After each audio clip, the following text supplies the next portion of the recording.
और सब्र जवाब दे गया।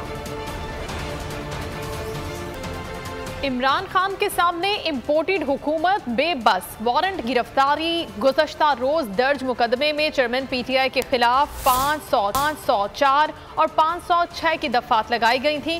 पुलिस का कहना है कि इमरान खान ने सेशन कोर्ट से अभी तक अपनी जमानत नहीं करवाई। पेश न होने की सूरत में उन्हें गिरफ्तार किया जा सकता है।